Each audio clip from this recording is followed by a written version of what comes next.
سر یہ سارے کام کرتے ہوئے کبھی کوئی ایسا وقت آیا ہوگا، کوئی ایسا کیس یا کوئی ایسا مسئلہ جس میں آپ نا امید ہو گئے ہوں؟ کوئی کام سے کوئی نہیں تھکتا کہ میں تھر پار کر گیا ہوں تو میں تھک گیا ہوں، میں افغانستان گیا ہوں، میں ترکی گیا ہوں، میں یہاں پہ لوگوں کی صلح مصالحت میں تھک چکا ہوں۔ اس سے یقین کرے میں کبھی نا امید نہیں ہوں کہ میرے پاؤں کے پسینے کی جگہ پہ اور خون بھی نکل جائے، بندہ نہیں تھکتا۔ لیکن جب بھی معاشرہ اور سماج اتنا تنگ کر لیتے ہیں کبھی، تو اس سے نا امیدی، یعنی وہ بندہ جو لوگ امید دیتا ہے اسی کو نا امید کرتے ہیں، اور وہی ظالم معاشرہ۔ فار ایگزامپل میں قاسم علی شاہ صاحب کی بھی بات کروں، رشید احمد کے ساتھ بھی، علی رحمان صاحب، اگر آپ بھی معاشرے میں کام کریں گے تو ایک معاشرے کا ایک بہت بڑا طبقہ وہ آپ کو نا امید کرنے کی کوشش کریں کہ یہ نیک کام خود بھی نہیں کر سکتے، لیکن دوسروں کو بھی نا امید کرتے ہیں کہ یہ بھی یہ کام نہ کریں۔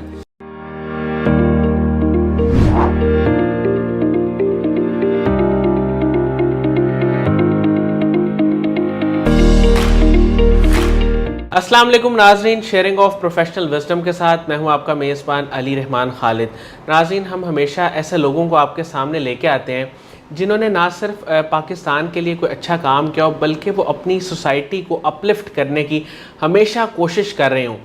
ایسے لوگوں کو بلانا، ان کا انٹرویو کرنا اس لیے بھی بہت ضروری ہے کیونکہ ہمارے معاشرے میں نا امیدی بہت زیادہ ہے۔ تو جب ایسے لوگوں کو آپ دیکھتے ہیں جو صرف اپنے لیے نہیں بلکہ اپنی ذات سے باہر نکل کے دوسروں کے بارے میں سوچتے ہیں اور دوسروں کے لیے کچھ اچھا کرنے کا جذبہ رکھتے ہیں، چاہے ان کی کوئی بھی انسپریشن ہو، لیکن ان کے اندر جو جذبہ ہے وہ تو یہی ہوتا ہے کہ ہم اپنے ملک کے لیے، اپنی سوسائٹی کے لیے، اپنے ارد گرد کے لوگوں کے لیے کچھ اچھا کریں، تو اس سے امید ملتی ہے اور یہی امید بالآخر زندگی بنتی ہے۔ آج جو مہمان ہمارے ساتھ موجود ہیں، رشید احمد مروت صاحب، یہ بنیادی طور پہ تو چیئرمین ہے پختونخوا صلح تحریک کے، اور اس کے ساتھ پاک ایڈ ویلفیئر ٹرسٹ، ان دونوں کے چیئرمین ہیں۔ ہم ان سے جانیں گے کہ سوشل ورک انہوں نے کب اور کیسے شروع کیا اور کس طرح آج یہ خدمت خلق کا کام کر رہے ہیں۔ السلام علیکم رشید صاحب، کیسے ہیں؟ وعلیکم السلام علیہ رحمان صاحب۔ سر، سب سے پہلے تو مجھے یہ بتائیں کہ آپ نے سوشل ورک، خاص طور پہ یہ جو پختونخوا صلح تحریک، اس کا آغاز کب، کیسے اور کیوں کیا؟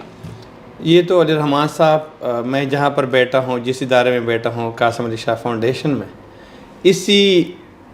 بلڈنگ سے جو آواز اور ندا لگائی گئی تھی کہ آؤ صلح کرے،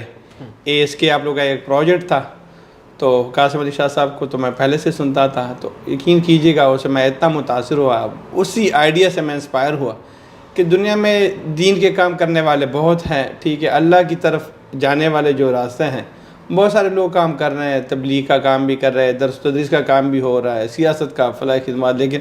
یہ صلح کا بھی، یہ گاڑی بھی اللہ رب العزت کی طرف جاتی ہے۔ بالکل۔ تو میں نے کہا چلو ہم بھی قاسم علی شاہ صاحب کے ساتھ اسی گاڑی میں سوار ہو اور آؤ صلح کرے اسی پروجیکٹ کو، یہاں سے، یعنی پنجاب سے، لاہور سے تو ہے، لیکن کم از کم یہ جو ہمارے خیبر پختونخوا میں، وہ تو آلریڈی ایک جرگہ سسٹم تو تھا لیکن ان ایکٹیو تھا، تو میں نے کہا چلو اس کو صحیح طریقے سے، منظم طریقے سے اگر چلایا جائے، تو الحمدللہ ہم نے سٹارٹ کیا 2018-19 میں، اور الحمدللہ کافی کامیاب ہوا الحمدللہ۔ سر، ابھی تک آپ کے پاس کتنے کیسز آ چکے ہیں، کتنے لوگوں کی صلح کروا چکے ہیں آپ؟ اصل میں علی رحمان صاحب آئے ہوں گے تو 2-3 ہزار سے بھی کیسز زیادہ ہیں ہمارے پاس، تو لیکن اس میں جو الحمدللہ ہمارے ہو گئے کہ 340 تک، 340 تک الحمدللہ قتل مقاتلے کے اسی تحریک کی وجہ سے، جس میں 302 کے کیسز تھے، وہ الحمدللہ حل ہو گئے۔ اچھا۔ اس طرح 465 جو ہے، یہ جو فیملی ریلیٹڈ جو ایشوز تھے وہ الحمدللہ ریزالو ہو گئے۔ 315 جو ہے نا، 315 جو جائیداد کے تنازعات وغیرہ، یہ الحمدللہ اس تحریک کے، پختونخوا صلح تحریک کی وجہ سے یہ حل ہو گئے۔ اس کے لیے ہم نے باقاعدہ ہر گاؤں، ہر یونین کونسل لیول پہ کمیٹیاں بنائی ہیں، لکی مروت، ٹانک اور ڈی خان، الحمدللہ پورے ایریا میں۔ اب تو مردان اور سوال کی طرف اور پشاور کی طرف بھی ہمارے جو ہے نا برانچز، وہاں پر بھی لوگ ہمارے ساتھ رابطے کر رہے ہیں، اور الحمدللہ کافی اس کام کو ترویج بھی مل رہی ہے، اور موٹیویشن بھی۔ ہم جیلوں میں جاتے ہیں، وہاں پہ موٹیویشن کرتے ہیں، جرگوں میں، مختلف جہاں پہ، تو یعنی وہ مشران، یعنی وہ لوگ جو آپس میں ایک دور میں لڑاتے تھے، الحمدللہ ہم نے ایک کمپٹیشن کی فضا پیدا کی، سیاست دانوں میں بھی، عام مشران میں بھی، کہ فار ایگزامپل علی رحمان نے کسی کا صلح کرایا تو میں نے کیوں نہیں کرایا۔ جس طریقے سے کوئی ایک روڈ بناتا ہے، ایک جو ہے نا پریشر پمپ لگاتا ہے، یا کوئی ڈگی بناتا ہے، یا کوئی جو ہے اور بھی ڈرنکنگ واٹر پروجیکٹ کرتا ہے، تو اسی طرح ہم نے صلح میں بھی ایک قسم کی کمپٹیشن کی فضا بنائی۔ یعنی وہ لوگ جو ایک وقت میں کسی صلح پہ پیسے لیتے تھے کہ ہم دو بندوں کے درمیان صلح کراؤ، تو ہم نے مشران کے درمیان، کیونکہ یہ کام بڑوں کا ہے، جو اجرے والے ہوتے ہیں، جرگے والے ہوتے ہیں، جو عظیم لوگ ہوتے ہیں، جو ہم علاقے کے مشران ہوتے ہیں، انہی کا کام ہوتا ہے. تو الحمدللہ ان میں ایسی کمپٹیشن کی فضا پیدا ہو گئی کہ کافی الحمدللہ یہ ایک سونامی کی طرح دشمنیوں کو نا لے کے جا رہے ہیں. سر جب آپ نے آغاز کیا اس پروجیکٹ کا تب کیا مشکلات آپ کو دیکھنے میں آئیں؟ مشکلات تو علی رحمان صاحب تو کافی مشکلات. دیکھو یہ چیزیں جو ہے نا سمپل موٹیویشن کی بھی نہیں ہوتی. فار ایگزامپل اپنے کسی کے سامنے فیس بک یا ویڈیو پہ کیمرے کے سامنے بیٹھ کر اپنے موٹیویشن کی باتیں تو کر لی، لیکن بعد میں جب یہ فیصلہ کرنا ہوتا ہے، یہ کسی کا بیٹا قتل ہوا ہوتا ہے، کسی کا باپ قتل ہو چکا ہوتا ہے، کسی کا لاکھوں کروڑوں روپے کے مختلف قسم کے ایشوز وغیرہ ہوتے ہیں. پہلے تو ان کو موٹیویٹ کرنا بہت مشکل ہوتا ہے کہ کم از کم کوئی اپنے بیٹے کے قاتل کو معاف کرے، کوئی اپنے باپ کے قاتل کو معاف کرے. اور ہمارے پشتونوں میں وہاں پہ ریونج کا جو ہے انتقام ہر جگہ پہ ہے، لیکن پٹھانوں میں ہمارا بہت زیادہ ہے. تو ایک تو پہلے یہ کام کہ ذہن سازی بہت مشکل سے ہو رہی تھی سٹارٹ میں، یعنی ایک جگہ میں بلکہ ایک صلح اس میں مجھے یاد ہے کہ اسلام آباد سے میں ٹانگ تقریباً 52-53 مرتبہ گیا. یہاں پر کچھ بھی ایسی کیسی کہ تقریباً 40-50 مرتبہ ہم ایک ایک کیس میں گئے. یعنی ہمیں کہتے کہ یار نہیں ہو، خدا را ہمیں معاف کرو، نہیں ہو سکتا، میں معاف نہیں کر سکتا ہوں، میں صلح نہیں کر رہا ہوں. لیکن ہم پھر بھی مایوس نہیں ہو رہے تھے، ہم کوشش کر رہے تھے. تو اس میں یعنی پہلے موٹیویشن، پھر ان کے درمیان ایک دوسرے کے بیانات لینا، پھر ان کی جو ہے نا تحقیق کرنا. کیا علی رحمان صاحب نے ہمیں کوئی بیان دیا تو کیا ان کی اتھینٹیکیشن، ان کی ویریفیکیشن، پھر گاؤں علاقے کے وہاں پہ اساتذہ کرام سے، علماء کرام سے، عوام سے پوچھنا. کیونکہ فیصلہ تو عدالتی فیصلہ تو نہیں ہوتا کہ آپ نے فیکٹ فگر وہاں پہ عدالت میں بتا دیا اور اسی فیکٹ فگر کی بنیاد پہ آپ نے فیصلہ کر دیا. وہاں پہ جھوٹ بھی نہیں بولا جاتا تھا. علاقے میں سب کو پتا ہوتا ہے کہ یہ مسئلہ ایشو اسی نوعیت کا ہے اور اس طرح ہوا تھا یہ کیس.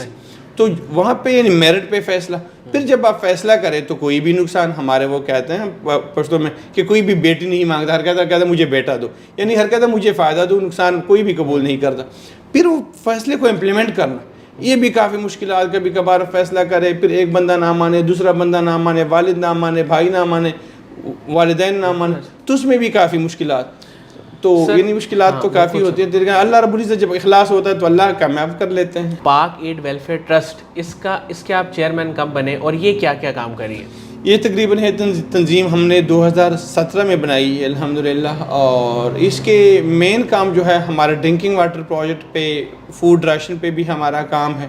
ساتھ ساتھ جو ہمارے ہیں ڈرنکنگ واٹر پروجیکٹس ہیں، یہ جو ہے مختلف لوگوں کو سامان وغیرہ یا اسٹوڈنٹ کو اسپانسر کرنا. تو اس میں بھی الحمدللہ کافی جو تھر میں کافی ہم نے کام کیا. تھر پارک میں تقریباً ہم نے 400-500 ڈرنکنگ واٹر پروجیکٹ کیے. اس طرح پاکستان کے مختلف شہروں میں ہم نے ڈرنکنگ واٹر پروجیکٹ کیے. راشن میں ہم نے کافی کام کیا. اس پہ جب افغانستان کا بھی یعنی انٹرنیشنل لیول پر بھی ہم کام کر رہے ہیں. افغانستان میں جب سٹارٹ میں ایشو ہوا تو ہم نے یہاں سے 10-15 کنٹینر کا سامان بھیجا ہوا تھا. اور ابھی بھی ہمارا ایک وفد جو ہے نا مفتی طارق مسعود صاحب، وہ ان کی قیادت میں ترکی کا جو ہمارا ایک وفد گیا ہوا ہے. ابھی ترکی کا جو زلزلہ آیا تھا تو اس پر بھی ہمارے جو ہے نا والنٹیئر جو ہے رضاکار وہاں پر ترکی گئے ہیں، وہاں پر بھی کام کر رہے ہیں. لیکن سر یہ سارے کام کرتے ہوئے کبھی کوئی ایسا وقت آیا ہوگا، کوئی ایسا کیس یا کوئی ایسا مسئلہ جس میں آپ نا امید ہو گئے ہوں، یا اپنی زندگی میں کبھی کسی واقعے سے نا امید ہو گئے ہوں، تو اس نا امیدی کو آپ نے کیسے دور کیا؟ اصل میں علی رحمان صاحب، یہ معاشرہ جو ہے نا، یہ جو ایک ظالم سماج میں ایک یہ چیز ہے کہ آپ کو کوئی کام سے کوئی نہیں تھکتا کہ میں تھر پار کر گیا ہوں تو میں تھک گیا ہوں، میں افغانستان گیا ہوں، میں ترکی گیا ہوں، میں یہاں پہ لوگوں کے صلح مصالحت میں تھک چکا ہوں. اس سے یقین کرے میں کبھی نا امید نہیں ہوں کہ میرے پاؤں کے پسینے کی جگہ پہ اور خون بھی نکل جائے بندہ نہیں تھکتا. لیکن جب بھی معاشرہ اور سماج اتنا تنگ کر لیتے ہیں کبھی، تو اس سے نا امیدی، یعنی وہ بندہ جو لوگ امید دیتا ہے اسی کو نا امید کرتے ہیں، اور وہی ظالم معاشرہ. فار ایگزامپل میں قاسم علی شاہ صاحب کی بھی بات کروں، رشید احمد کے ساتھ بھی، علی رحمان صاحب، اگر آپ بھی معاشرے میں کام کریں گے تو ایک معاشرے کا ایک بہت بڑا طبقہ وہ آپ کو نا امید کرنے کی کوشش کریں کہ یہ نیک کام خود بھی نہیں کر سکتے، لیکن دوسروں کو بھی نا امید کرتے ہیں کہ یہ بھی یہ کام نہ کرے. لیکن کبھی کبھار جب اتنی مشکلات وغیرہ آ جاتی ہیں، کبھی کبھار مجھے آ جاتا ہے کہ کسی صلح وغیرہ کیس میں نا امید ہو جاتا ہوں، تو کم از کم میں تو پھر بھی قاسم علی شاہ سے میں بات کروں گا تو ان کی ایسی ویڈیوز ہیں موٹیویشن والی، وہی ویڈیو دیکھ لیتا ہوں. اور پھر بھی اللہ کی طرف سے کہ اللہ کبھی کبھار کچھ ایسے امتحانات بھی آ جاتے ہیں کہ میں بہت تنگ ہو جاتا ہوں، کبھی دل کرتا ہے کہ میں کام چھوڑ دوں، لیکن پھر دن کو شام کو سوچ لیتا ہوں، پھر صبح کو پھر وہی کام. لیکن جب موٹیویشن ہو، مشکلات ہوتی ہے دنیا میں، آپ کو کبھی کبھی تنگ گلی میں لوگ بند کر دیتے ہیں، لیکن پھر بھی ایک پتلی گلی ہوتی ہے کہ آپ ان سے نکل سکتے ہیں، لیکن آپ نے وہ تنگ گلی میں بند نہیں ہونا ہے۔ اللہ کی طرف سے کبھی کبھی آزمائشیں آ جاتی ہیں، لوگ بھی تنگ کرتے ہیں، عوام بھی تنگ کرتے ہیں، کبھی کبھی ایک فیصلے میں آپ پھنس جاتے ہیں، کوئی فریقین کے درمیان، کسی دو پارٹیوں کے درمیان، کسی اور جو ہے نا اس کے درمیان، لیکن پھر اللہ رب العزت کی طرف متوجہ ہو جانا چاہیے۔ میں خود بھی کہ اللہ آپ نے اس کام پہ لگایا ہے، مجھے کسی اور کام پہ لگا دے، اتنے مشکل کام پہ لگا دیے، لوگ کی موٹیویشن کرنا، لوگوں کو ترغیب دینا، لوگوں کے درمیان صلح کرانا، لوگوں کے درمیان صلح اور مصالحت اور لوگوں کی طرف فلاح و بہبود کا کام کرنا، ویلفیئر کا کام کرنا۔ اور یہ جو ہے نا، یہ اصل میں اسلام نبی کریم صلی اللہ علیہ وسلم نے لوگوں کو کیا کہا تھا، وہ انہوں نے طائف والوں نے ان کے ساتھ کیا کیا، انہوں کو لہلہان کر دیا، ٹھیک ہے، اور لوگوں کے ساتھ قریش مکہ ان کے ساتھ کیا کر رہے تھے۔ لیکن یہی بات کہ نہ جب ایک کاز ہو، ایک مقصد ہو، تو پھر تھکنا بھی نہیں، نہ طائف میں ڈرنا چاہیے، نہ تھکنا چاہیے، نہ امید جو ہے نا وہ ہارنا چاہیے۔ پھر بھی اللہ رب العزت پہ بھروسہ کر کے، آنکھیں بند کر کے، سماج کی طرف نہ دیکھے۔ اگر ہم لوگوں کی طرف دیکھیں، یار لوگ یہ کہہ رہے ہیں، لوگ جو ہے نا لوگ معاف نہیں کرتے، سماج معاف نہیں کرتا، لیکن اس ماحول میں یقین کرے بہت گھٹن سی ماحول ہے پاکستان میں، بہت انسرٹینٹی ہے، عدم برداشت کا کوئی، آپ بے شک 99 کام اچھے کرے، ایک بھی علی رحمان بھائی آپ سے غلطی ہونا تو لوگ ایک غلطی کو دیکھتے ہیں، وہ مکھی کی طرح آپ کے پورے جسم ٹھیک ہے، یہاں پہ ایک زخم آ گیا، ایک چوٹ لگ گئی تو اس زخم پر بیٹھتے ہیں، پورے پاک جسم پہ نہیں بیٹھتے۔ اور اسی طرف کوئی کمزوری آپ لوگوں میں ڈھونڈنے گئے کہ کون سی کمزوری کہ میں کہاں پہ آپ کو ٹارگٹ کروں، کہاں سے میں آپ کو ہٹ کروں، تو کوشش بھی کرنی چاہیے اللہ رب العزت سے کہ اللہ عزت دینے والا، ذلت دینے والا اے اللہ آپ ہی ہیں، لوگوں کے مقلب القلوب اے اللہ آپ ہی ہیں، آپ لوگوں کے دل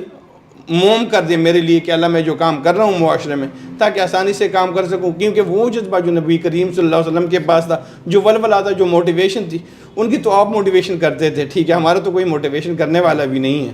تو کم از کم اے اللہ آپ ہماری مدد اور نصرت فرما، تو پھر اللہ رب العزت مدد فرما سر لیتے ہیں۔ آنے والے وقت میں آپ کا کیا پلان ہے؟ مختصر طور پہ مجھے بتائیے گا کہ کمنگ ڈیز میں آپ کن پروجیکٹس پہ مزید کام کرنا چاہتے ہیں؟ مزید تو علی رحمان بھائی میں تو آج کل ایک ہماری لکی مروت کی ایک تنظیم ہے، اس پہ مروت ریفارمیٹو موومنٹ، وہاں پر بھی میں نے ایک آئیڈیل کے طور پہ میں لیا ہوا ہے، اور میں کہتا ہوں پھر پورے پاکستان میں بھی بندہ ان کو امپلیمنٹ کرے، ایک آئیکونک ماڈل ایجوکیشن ڈسٹرکٹ کہ ایک ایجوکیشن کو کس، فار ایگزامپل ہمارے لکی مروت کی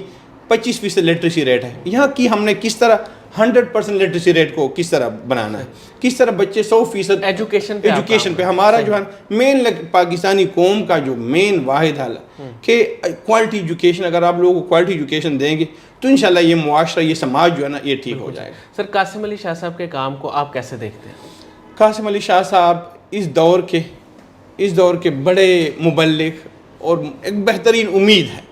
اور یقین کیجئے کہ وہ جن 4 ٹاپکس پہ وہ کام کر رہے ہیں، 4 پرونگ اسٹریٹجی جو ان کی ہے، وہ نبی کریم صلی اللہ علیہ وسلم کا وہ حدیث مجھے یاد آ گیا آپ کے اس سوال سے کہ نبی اسلام فرماتے ہیں یسروا ولا تعسروا، آسانیاں پیدا کرو، تنگیاں پیدا مت کرو، وبشروا ولا تنفروا، لوگوں کو خوشخبریاں دو، لوگوں کو امید دو، لوگوں کو حوصلہ دو، لوگوں کو خوشخبری دو، ولا تنفروا، لوگوں کو متنفر مت کرو، لوگوں کو مایوس مت کرو، نفرتیں مت پھیلاؤ۔ اور یہی 4 جو اسٹریٹجی ہے ماشاءاللہ جو قاسم علی شاہ صاحب اسی حدیث کی وہ جو ہے تبلیغ کر رہے ہیں، لوگوں کو امید دے رہے ہیں، لوگوں کو حوصلہ دے رہے ہیں، لوگوں کو موٹیویشن دے رہے ہیں۔ اگر رشید احمد نے لکی مروت میں، ٹانگ میں، ڈی خان میں اتنے صلح کیے تو credit goes to Qasim Ali Shah صاحب۔ یہ رشید احمد، کاش اگر میں وہ چیز میں نہ سنتا، میں انور الحق صاحب کی اور قاسم علی شاہ فاؤنڈیشن کی وہ موٹیویشن، وہ چیز ہے، شاید وہ میں کام نہ کر جاتا۔ بہت بڑا کام کر رہے ہیں، اور ایسے لوگوں کی بہت ایک چھوٹے سے چراغ، میں کہتا ہوں بندہ اندھیرے میں جا رہا ہو، ہر طرف اندھیرا ہو، بندہ لائٹ جو ہے نا آن کرے تو ایک بندہ روشنی، اگر وہ بند کر دے پھر روشنی اللہ۔ لیکن قاسم علی شاہ صاحب پورے پاکستان میں ایک روشنی، ایک امید کا، ایک حوصلے کا نام ہے، اور اللہ رب العزت ان کو صحت دے، اور اللہ رب العزت اس قاسم علی شاہ فاؤنڈیشن کو دن دگنی اور رات چگنی ترقی دے۔ بہت بہت شکریہ رشید صاحب آپ کی تشریف آوری کا۔ ناظرین مجھے امید ہے کہ ان کی گفتگو سے آپ نے بہت کچھ سیکھا ہوگا کہ جس طرح یہ کام کریں ایک جذبے اور جنون کے ساتھ، اللہ تعالیٰ ہمیں بھی توفیق دے کہ ہم بھی اسی طرح کام کریں۔ اسی کے ساتھ ہی اللہ حافظ، اور انشاءاللہ دوبارہ حاضر ہوں گے ایک نئے انٹرویو کے ساتھ۔ بہت شکریہ۔